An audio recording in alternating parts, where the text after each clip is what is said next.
ప్రతి ఉదయం దేవుని వాగ్దానం అనే కార్యక్రమానికి ప్రేమతో మిమ్మల్ని ఆహ్వానిస్తుంటున్నాను. ఈ ఉదయకాల సమయంలో దేవుడు మన కొరకు ఏర్పాటు చేసినటువంటి వాక్యభాగము మీకా గ్రంథము 2వ అధ్యాయము 7వ వచనాన్ని ధ్యానించుకుందాం. మీకా గ్రంథము 2వ అధ్యాయము 7వ వచనాన్ని ధ్యానించుకుందాం. యథార్థముగా ప్రవర్తించువానికి నా మాటలు క్షేమ సాధనములు.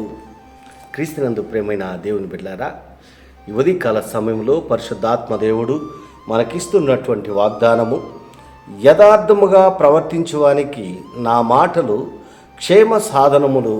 ఈ యొక్క వాగ్దానాన్ని దేవుడు మనకును మన కుటుంబాలకును ఆశీర్వాదకరముగాను దీవెనకరముగాను మార్చునుగాక.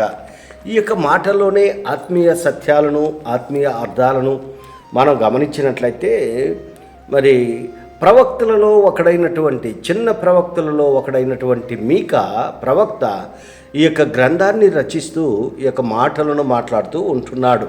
యెషయా ప్రవక్తకు సమకాలీకుడైనటువంటి మీకా ప్రవక్త దక్షిణ రాజ్యమైనటువంటి యూదాలోని ఒక చిన్న గ్రామీణ ప్రాంతానికి చెందినటువంటి వాడు. మరి ఉత్తర రాజ్యానికి ఆమోసు ఏదైతే ప్రవచించాడో అదే యూదాకు కూడా తప్పదని మీకా నమ్మి ఈ యొక్క గ్రంథాన్ని రచిస్తూ ఉంటున్నాడు. ఎందుకంటే దేవుడు అన్యాయాన్ని సహించడు, అన్యాయాన్ని సహించేటువంటి దేవుడు కాదు.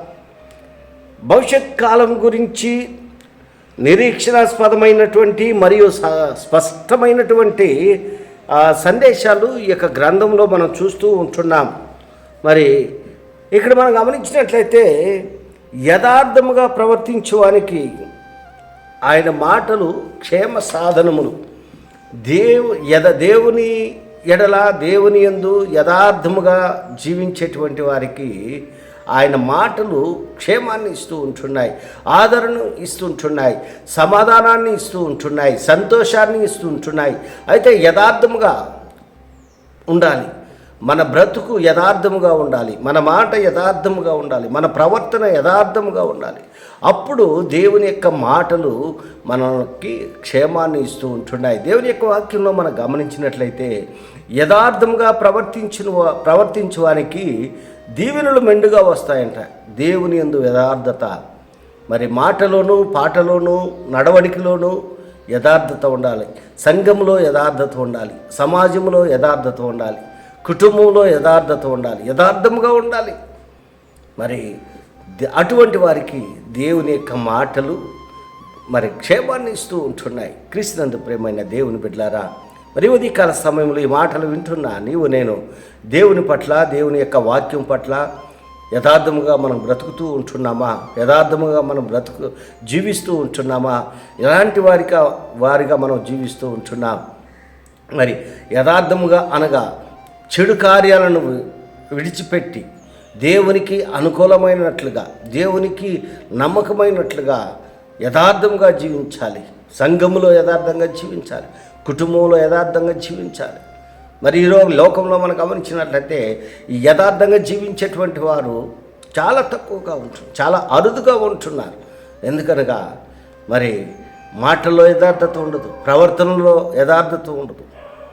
మరి ఈ ఉదయకాల సమయంలో నీవు నేను మరి దేవుడు మనకి ఇస్తున్నటువంటి ఆజ్ఞ, ఆయన పట్ల మనం యథార్థంగా ఉన్నట్లయితే మనం ఏది చేసినా, మనం ఏమి అయి ఉన్నా కూడా ఆయన మనకి క్షేమాన్ని ఇచ్చేటువంటి దేవుడు. ఎందుకనగా ఆయన నమ్మకమైనటువంటి దేవుడు, నమ్మదగినటువంటి దేవుడు. ఆయన ఎంతైనా నమ్మకమైనటువంటి దేవుడుగా ఉంటున్నాడు. కాబట్టి మరి మనము యథార్థముగా జీవించేటువంటి వారిగా దేవుని పట్ల, దేవుని యొక్క వాక్యం పట్ల, దేవుని యొక్క మాటల పట్ల, దేవుని యొక్క ఆజ్ఞల పట్ల యథార్థముగా మనం జీవించినప్పుడు దేవుడు మనకు క్షేమాన్ని ఇస్తాడని ఈ కొద్ది మాటల ద్వారా నేను హెచ్చరిక చేస్తుంటాను. దేవుడి యొక్క మాటలను మరెక్కువగా మీకును మీ కుటుంబాలకును ఆశీర్వాదకరముగాను దీవెనకరముగాను మార్చినగాక. ఆమేన్.